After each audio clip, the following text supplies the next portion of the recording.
guys, and welcome back to Clannad. So, let's just jump right back in. This is the best way to kill time. I get up from my seat and exit the classroom. I'm going to! Wait up! Sunohara chases after me. That's really strange. That's impossible! Well, I'll check it out with my own eyes. Down the corridor in front of the staff room, a large crowd has gathered. I can only see unfamiliar faces of underclassmen. The only third-year students were Sunohara and I. And it was legitimate self-defense. Isn't that right, you guys? Yes, we started it all. It's not Tomoyo-san's fault. Tomoyo-san? You know her name, which means you're acquainted with her. No, they just heard my name earlier, so they answered to that. Isn't that right, you guys? Her eyes have a glitter to them. Yes, that's right. I see. Well, I'll let them go for now, and have them reflect on what happened. Don't do something so dangerous like this again. It's better to leave it to the teachers. Yes, I'll do that next time. Well then, please excuse me. Very well. Both of you too, all right? Her eyes have a glitter to them. Hey, you. They stop one of the onlookers. Who is she? Hey, isn't she Tomoyo-san? His answers seem to imply that I should know that famous girl. Sakagami Tomoyo, a second-year student who transferred here this spring. Does she always do this kind of stuff? Well, sometimes I guess. While the teachers hid in their staff room, she was the only one who stood up against those delinquents. She's cool. If she made even one mistake, she'd look like an idiot. If she were an idiot, she wouldn't have passed her admission test. That's not what I meant. What's this, you guys? Not going back to class? Pushing through the onlookers, the girl makes her exit. I stare at her from behind. We have such a peculiar person in this school. I didn't know. Well, as I never attended school this spring, I guess it's perfectly reasonable that I don't know her. As the leading actress disappears, the crowd disperses too. There's definitely something strange going on here. It's not possible. Leave it. Hey, wait for me. We make our departure too. Homeroom ends. School is over. I slept well. Well, shall we go somewhere, Okazaki? You're really optimistic. Well, we have to have some fun after school, at least. Where are you going, Okazaki? Like I said, I don't have any money. I see. Well, I'm broke too. If we go to the cafeteria now, there might be someone there who will treat us to some juice. You really are that stupid, huh? Well, let's go then. I have nothing to do anyway, so I might as well accompany him. Hey, treat us to some juice. Sunohara catches a junior and pesters him relentlessly. Not those cheap ones, the 200 yen ones. Buy one for him too, alright? Yeah, you're a good boy. If something happens, you just tell us, alright? We'll teach them a lesson outside of school. Just a while ago, I took a person down with just the flick of my finger to his forehead. When I did that, his face blew to smithereens. Liar. Ignoring him, I glance at the wall clock. It has already been 20 minutes since 6th period passed. I wonder if she has the courage to go there. I remember the girl I met this afternoon. Yeah, I'm a bit worried. I can't help but worry. I turn around and head for that club room. Huh? Where are you going, Okazaki? I pretend not to hear him as I leave the cafeteria. I run up the stairs and head up to the 3rd floor of the old building. I'm certain that the classrooms on this floor had been allocated to the cultural clubs. Finally, I'm here. There she is, standing in the hallway just up ahead. What is she doing? I watch her from a distance for a while. It looks like she's repeating what she did this morning, just standing there, waiting for something to happen. Standing there in front of the club room. Maybe the drama club members are busy practicing something. Right now, she's probably feeling out of place. experiencing the same awkwardness she felt towards her classmates this morning, and not wanting to enter because of that. She's probably wondering what to expect after opening the door.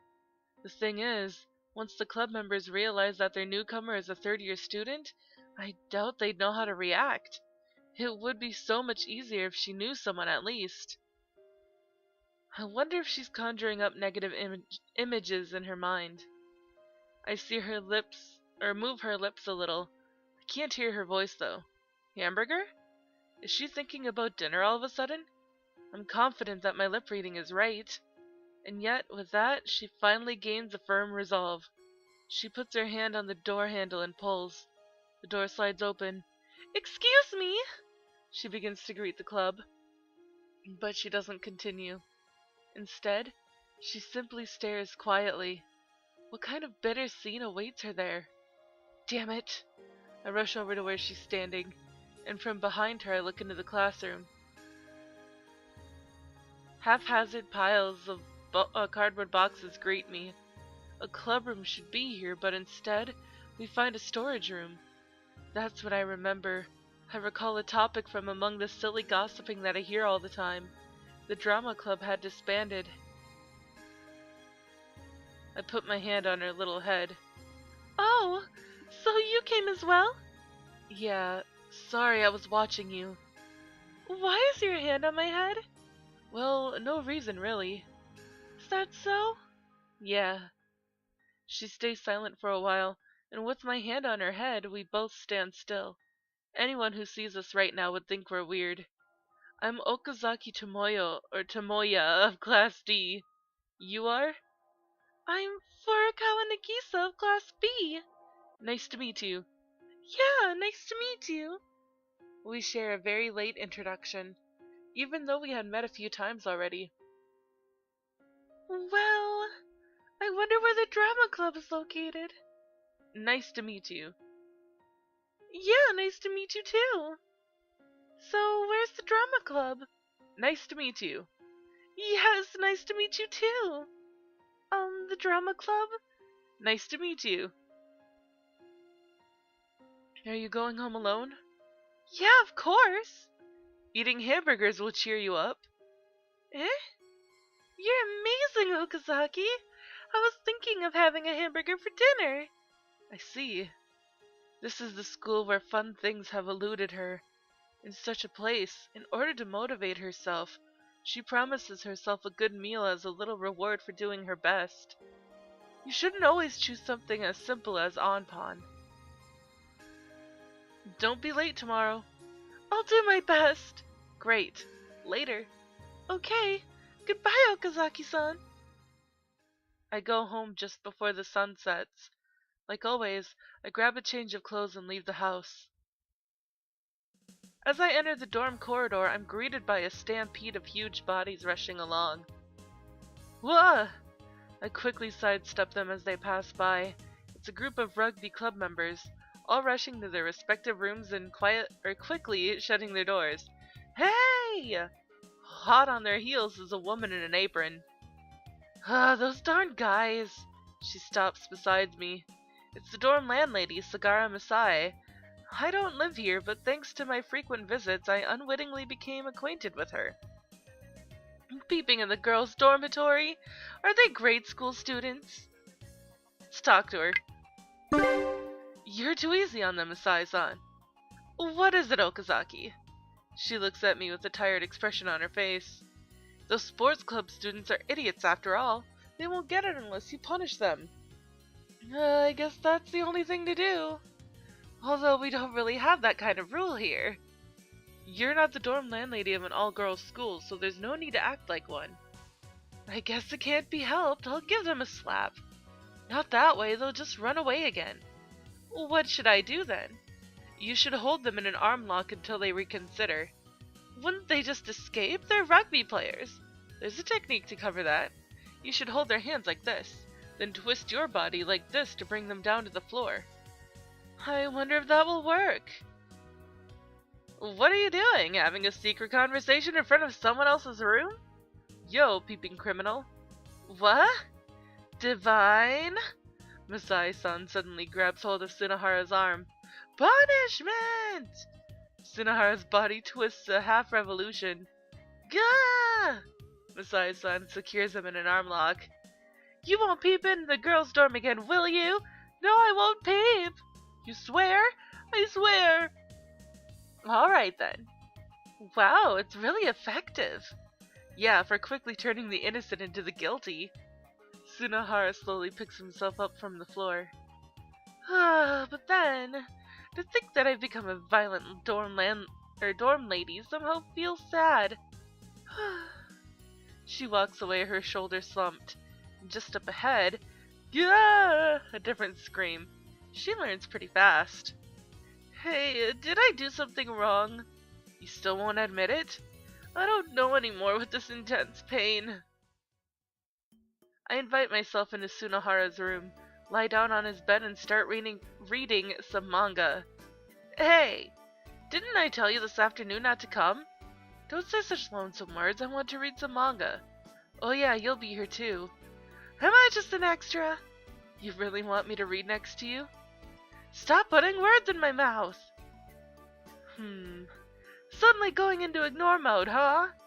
What? You're noisy. Give that back, I still haven't read it! You've read this before. Here, bury yourself in this crossword puzzle. Do your best now. The answers can be found in the issue that you're holding. That's alright. I'll check your answers. If it's correct, I'll praise you. Good luck. Who do you think you are? Your master? What do you mean? You're noisy. I can't read peacefully. Why do I have to obey you? Shut the hell up! Yee! At the angry shout from next door, Sunohara shrinks into the corner. See, if you don't shut your mouth, you'll get begged again. You're a demon! Damn it, I'll do the crossword then. Tell me if I get it right, okay? Sure, I will. Well, one down. What's the day 3 days from New Year's Day? What a stupid question! 3 consecutive holidays. Hey teacher, we have a stupid kid here. No, I give up. This is odd. What is? The answers doesn't match up. There's definitely something wrong here. There's no doubt it's your answers that are wrong. I quit. Forget it. Damn, this is boring.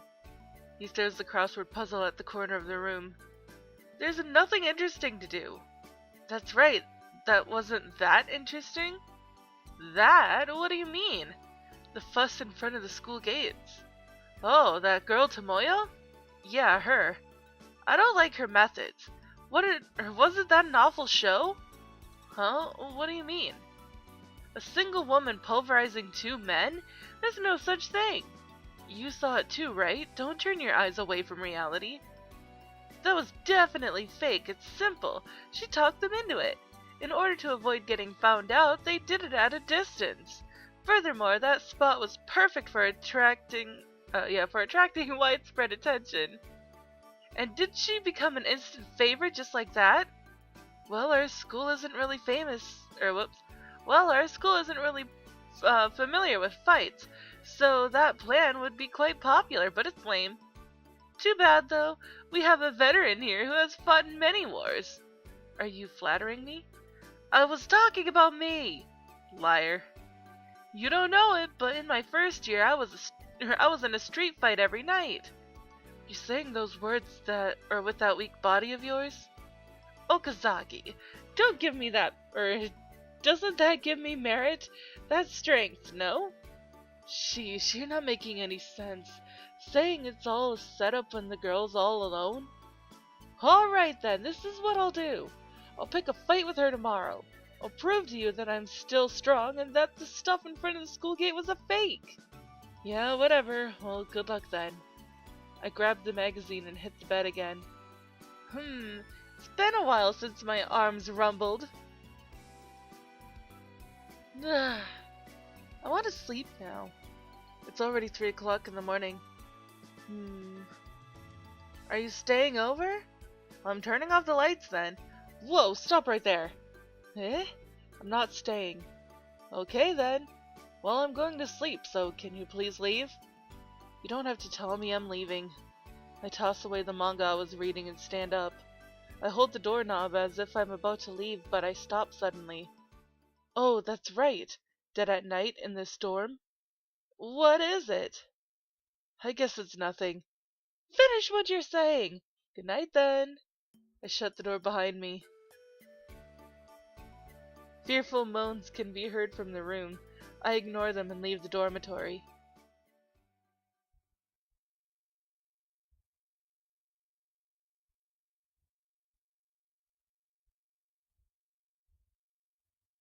I'm watching it. Distant world. It's a gloomy place. I wonder, what is this place? It seems like I'm inside a house. It's quiet. I see a desk. There should be people, but nobody is here. Nothing moves. Just the passing of time. If I were to choose where to be reincarnated, I don't think I would choose this world. I became frightened. Frightened of this world. I had realized it a long time ago. This world had met its end. Being born, or nothing is born, and nothing dies here anymore. Time does not pass here. That's why nothing will end. The next one born here will be the last.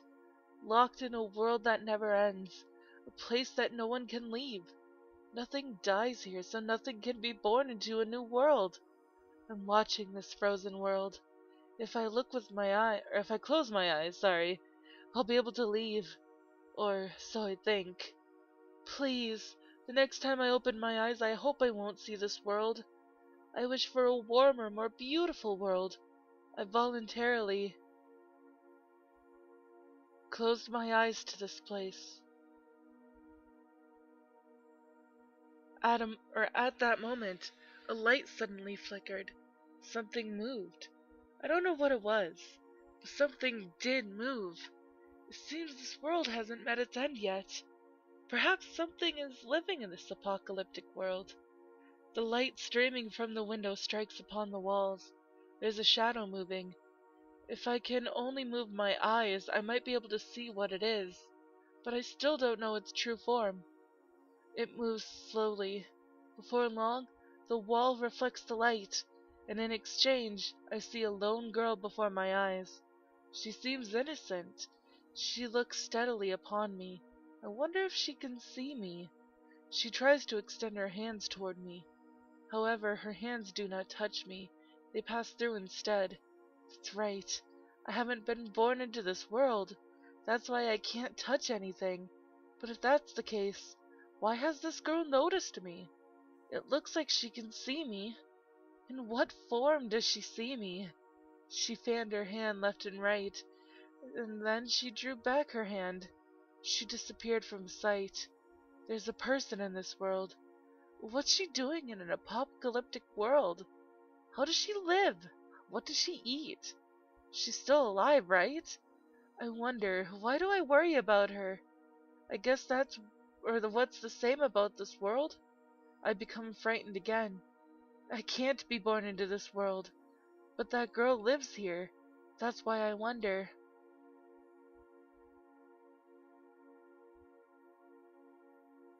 My eyes look upon this world again. We're often coming upon this boring, still world. But she'd appear from time to time. We couldn't understand each other's thoughts. That's why I couldn't see what she meant, and she couldn't see what I meant. But certainly, at that moment I realized that I've always been waiting for her. She must have been lonely. Except for the girl, there was no one. That was obvious. Here, nothing dies and nothing is born. That's what kind of world this is. And that's why, somehow, she doesn't get tired of watching me. One day she appeared in front of me carrying many things in her arms. They were of various sizes, but all were junk. I can't help but call them junk. I have no idea how they can be useful. And there she spent quite some time constructing something out of the junk on that spot. How much time has passed, I wonder? In front of her stood a doll half her height. The girl stood up proudly as she faced me. I watched her face, and then I finally realized that body was made for me. But what should I do? I didn't really understand. Is it okay to wish? To be born into this world? Am I really wishing for that? Even now this world frightens me. Nothing lives or dies here. A world that never or that will never progress. But if this is really such a closed world, then my existence should end here. The girl put out her other hand. I saw how bruised and cut it was. It was the only thing that was warm in this world. Before I knew it, I wished for that hand.